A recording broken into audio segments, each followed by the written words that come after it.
Hi there, Lindsay here, the Frugal Crafter. Today I have a review of the Camel Artist Watercolor Tube Set of 24.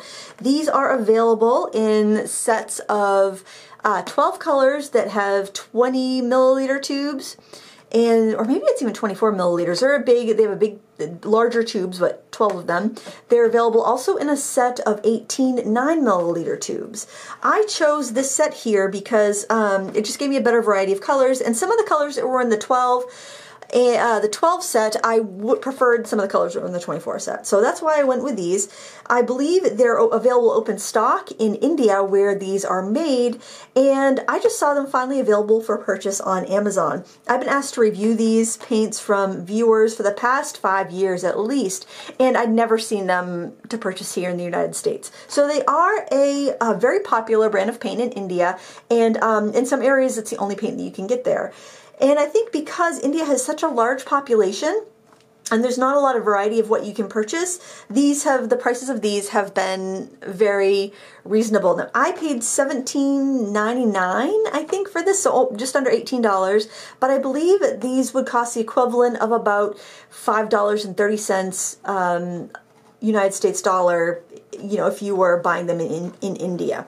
So just to kind of give you an idea of how inexpensive these paints are. And I will link to them in the video description. I'm not sure if this set will be in stock. It did sell out when I had done some tutorials with these and had shared a link, so hopefully they'll be back in stock by the time this video goes live. Oh, you know what? I want to show you the bottom of the box too before we got too far into it. Let's flip her over so we don't lose our paint. There's just basically a color swatch on the back. There are numbers, color numbers, but there's no pigment information here. There is light fastness information on their website, and also on the tubes themselves, I believe. And it says there these colors are available in 48 shades, available in 20 milliliter tubes. Now, there's also a Camel student grade watercolor set available on Amazon. I would not recommend those just because, for one, I haven't used them, and I've heard other people say the student grade is not very good. But for this price, why would you not get the artist grade? They're so affordable. So let's look at the tube here. Oh yes, they do have their light fastness information, I believe, is in, there's A for very permanent, B for moderately permanent, and C for, I think, oh, you know what, I think I wrote it down. Did I? Yes. A is absolutely permanent, B is permanent, and C was like moderately permanent. None of these have C's. They're mostly A's and B's. And, whenever I'm trying like a new set of paints and they might be foreign, and I'm not very familiar with the light fastness rating system, I always look for my earth tones and see what they rate them. So if all like the burnt sienna and the yellow ochre, those colors have 1 star, then I know that 1 star is the highest. If those colors have 3 stars, then I know 3 stars is the highest. And I'll also look at pinks, and if the pinks have 3 stars, then I know 3 stars is the lowest. If pinks have 1 star, I know then 1 star is the lowest. So that's how I figure it out if I'm not familiar with the origin of the paint or the light fastness system they're using. So as you can see, they're small tubes, 5 milliliter in this set, and they have pretty customary names on them, which I like. They have like Chinese white, we've heard that, ivory black, we're familiar, burnt sienna, Payne's gray. The Payne's gray is quite pretty actually. Burnt umber, raw sienna. Their raw sienna and yellow ochre are so very similar. I'm surprised they put both of those in the set, but there you are. If you like that color, then I did find the raw sienna was maybe a little bit browner. I should have diluted that a little bit more when I did my glaze, but they both worked out well. I've used them both in paintings. Very similar. Lemon yellow, gamboge hue, scarlet lake, Naples yellow. Scarlet lake is it's a gorgeous orangey red. Naples yellow, which is also a very pretty color. Yellow ochre, vermilion hue, which is quite pretty. It's almost like it's a very neutral red. It almost looks like a naphthol crimson, actually. Permanent orange, crimson lake, yellow, Indian yellow, light red, Prussian blue, cobalt blue, viridian hue, which is like a phthalo blue, camel blue, which appears to be like a phthalo blue, sap green, cerulean blue hue, which is actually a fairly decent cerulean blue, I have to say. They did a pretty good job with that one. It doesn't just look like phthalo blue. It's probably phthalo blue plus white. And emerald green, which I'm never a fan of emerald green, but, if you like emerald green, it's fine. So there is the color. I also see Series 1 and Series 2 on some of these numbers. Usually the series of how they're sold by. If you're buying them open stock, a Series 1 is cheaper, Series 2 is more expensive, and so on and so forth until you get up to Series 5, which are the more expensive pigments with the rarer pigments, the more expensive paints with the rarer pigments. I don't know how high up their series go. They only have 48 colors, so it may just have 2 series. I'm not sure.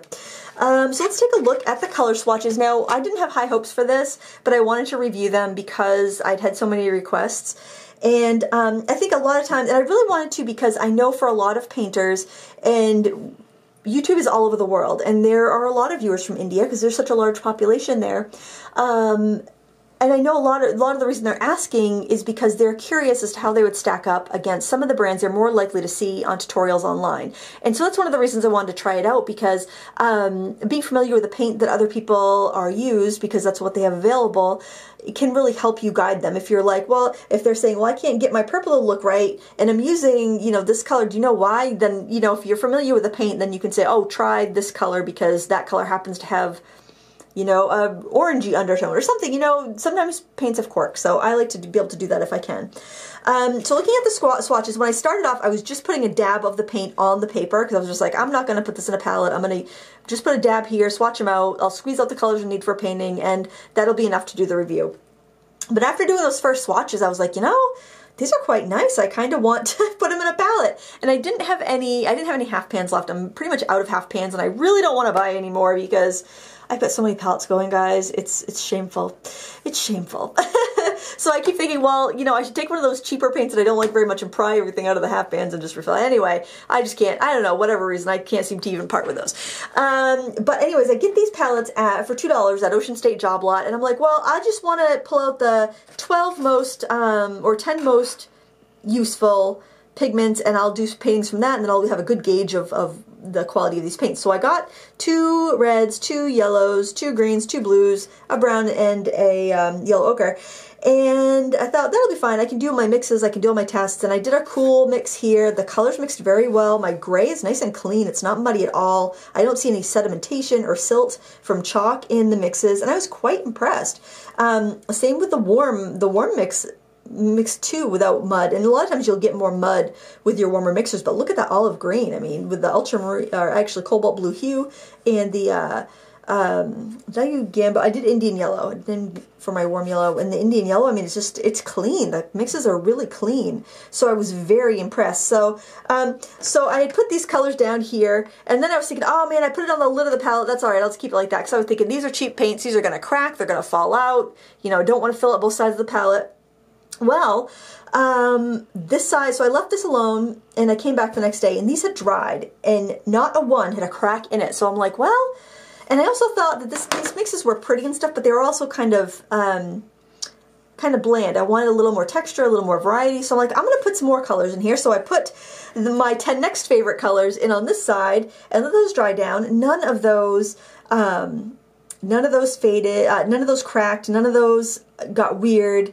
I couldn't believe it. They dried down really well. And then seeing them dry down in the palette, I realized that the burnt sienna is a much cleaner, more transparent color than the burnt umber. I thought the burnt umber, going by my swatch here, was going to be a lot nicer. Actually, I like the burnt sienna a lot more. It's so much more translucent, and it just, yeah, it just layers up really well, and it was great. But I really liked having these colors, and then when I was doing a couple paintings, I decided that I really liked doing wildlife with this palette, and I ended up using these colors an awful lot. And they just sang. They were beautiful. Now, no paint's perfect. Okay, so now we're going to get to the downsides here. The first downside, the most significant downside to me for this paint, was when I squeezed them out, they reeked. They just smelled very chemically, almost like plasticky, just like chemical. It was very strong. And I was like, oh man, I was really disappointed because I know a lot of people are bothered by smells, and that was to me a pretty big negative. But I let the pans dry, I let the paints dry, and I didn't notice it much the next day painting with it. And like today, where these dry, I dried these down like a week ago, a little more than a week ago, no smell at all when I was adding water to these and painting with them. So, and I've had my door closed in my little office here painting, and I haven't been bothered by any smell from these. So my advice would be, if you get these, fill your palette, let them dry. They work beautifully from dry. I actually prefer the way they work from dry than using them fresh from the tube. Let them dry down completely and then use them, and you shouldn't have any issue. If you leave them someplace, leave your palette open too. I would just leave your palette open, let it dry. That's what I did, and it was fine. And I'm glad that they stay good, because I can keep this palette then, and things aren't going to fall out. Something else I wanted to show you. I was finishing up a painting, and I'll show you some finished paintings with these too. I was finishing up a painting, and I was cleaning my palette so it would look all pretty for the video. Then I was like, oh, wait a minute. You know what? I shouldn't clean it. I cleaned these areas, and I'm like, oh, wait. You know what? I wanted to show you, because sometimes you can't see the sedimentation on paint on the paper because you have white paper and it's not really that obvious. But if you look on a palette, you know what? I'm going to zoom in a little bit. I think this might be a little bit easier for the camera to catch. I don't see any graininess. I don't see any chalk. Even on the earth tones, where I've mixed like 4 colors here. I mixed burnt sienna, cerulean blue, crimson lake, and sap green, and there's not even any sedimentation even with all those colors in there. So and there's just some sap green diluted out. There's some yellow ochre and crimson. No chalkiness at all. I was so impressed by that, and I really thought that the smell was gonna kill the paints for me, but just letting them dry out completely for a few days got rid of the smell. So please do that. If you have these paints, don't write them off. Let them dry out in the palette. I have mentioned that on every tutorial I've done with these, because I don't want somebody to squeeze them out and be like, oh man, I can't take the smell. The smell goes away. So there's my swatches with glazes. I know my swatches aren't as pretty and neat as they usually are, because I honestly didn't think that these were going to be staying in my permanent collection, but they're staying in my permanent collection, which says a lot. I figured I was going to probably just give away the paint set in this palette to somebody, but I think I want to keep it. I'm really pleased with the performance, and I like them more every time I use them, which is a good sign, because sometimes you have great first impressions, and then the more you use them, you're like, oh, I didn't notice this before, and oh, but no, I'm really happy with them. Now there is one more downside. And the other downside is that there's no pigment information. I went to their website and I couldn't find any pigment information. The light fastness ratings are decent. I don't have a reason to believe that the paints are not going to last. However, if you don't, red paints are tricky, especially.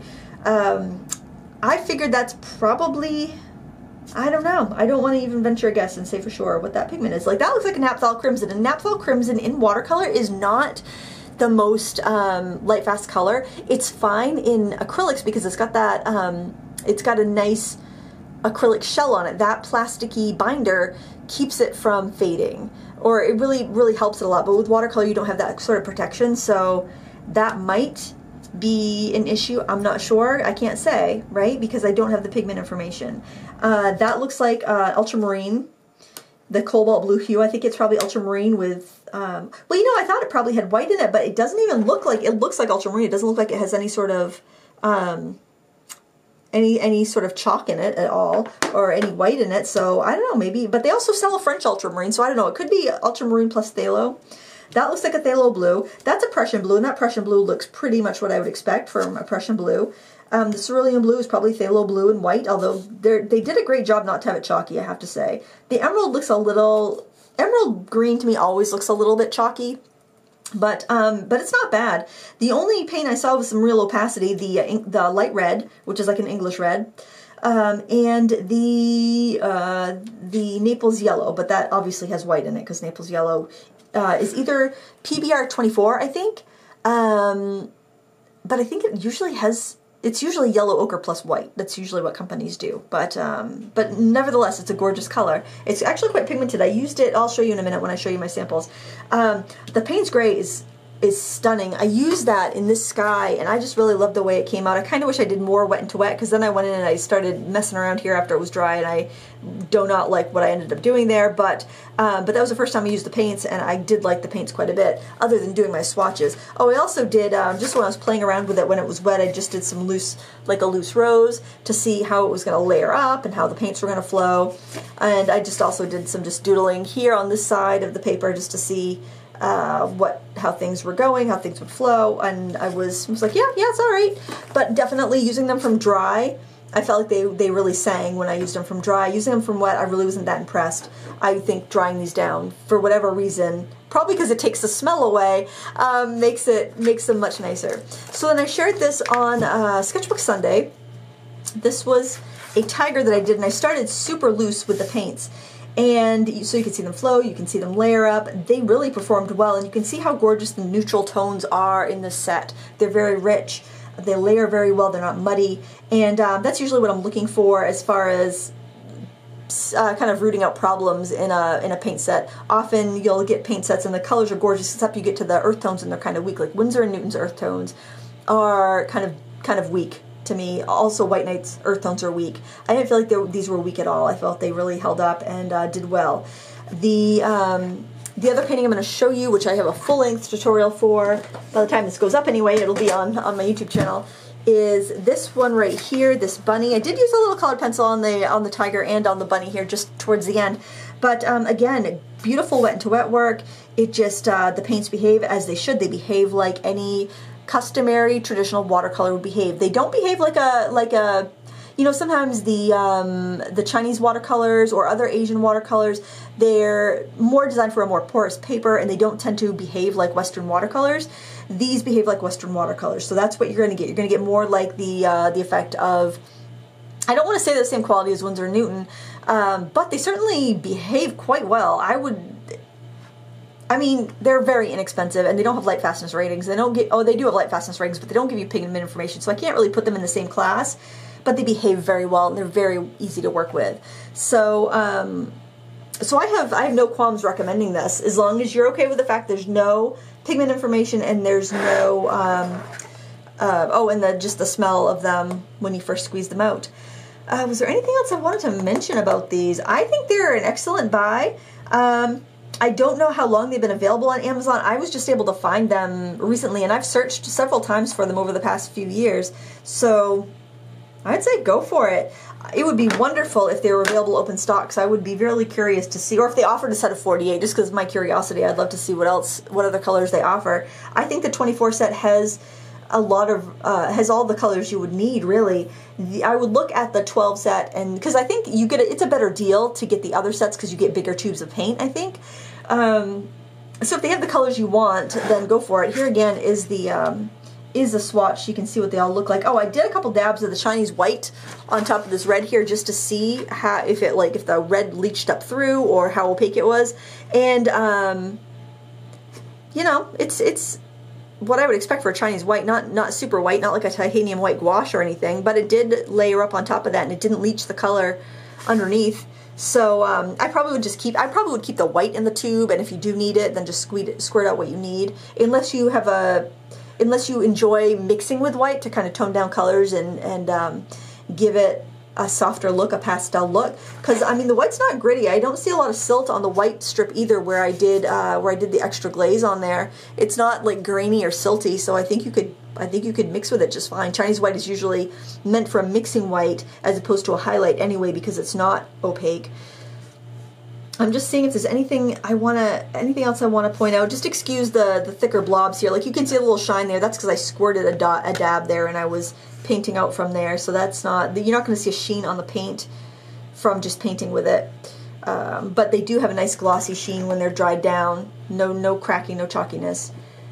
I'm impressed. For paint that costs, if you were to buy it in India, it would cost you $5 American.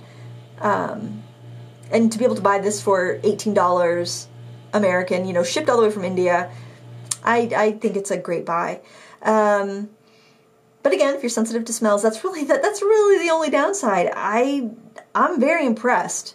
This was one of those shocking reviews that really I'm happy to report it. I'm happy to report it. I hope it doesn't make the price go up. I don't think it would, because the American market and the Indian market are completely different. It might make it go up on Amazon for Americans, but hopefully the prices stay reasonable for folks in India. Yeah, I would say go for it. I would say if you are watching this from India and you're wondering how these stack up to American versions, I would say that you're not missing out on the painting ability. I don't think you're missing out on the techniques that you can do. They're going to layer, they glaze, they mix well. I think that you are, as long as they don't fade on you, I think that you are getting the same experience as if you were painting with Winsor Newton. So That's awesome. I'm so glad to report that. I really was worried that I would get these and they would be terrible, and then people would be watching this and then feel bad about what they have, especially if it's the only thing they could get. So I'm very pleased that they performed as well as they did. So, so there you have it. Camel watercolors, also called Camlin, Kokuyo Camlin, Coco Camlin. Let's look at the package, shall we? Make sure you get the artist one, not the student one. And I don't know about the dry cakes. I don't know. This is all I know. This is all I know about. Let's see. KokuyoCamlin.com if you want to get some more information. It is, they are, I don't see them made in, they're made in Mumbai, I believe. I believe that's their offices, but man, now I've completely lost where it said that on the packaging. But yeah, I'm impressed. I'm impressed. I hope you enjoy. Thanks for watching. Give me a thumbs up before you go if you enjoyed this review. If you have any questions, let me know in the comments below, and I will link these up in the video description in case anybody's interested in them. Thanks so much, and until next time, happy crafting.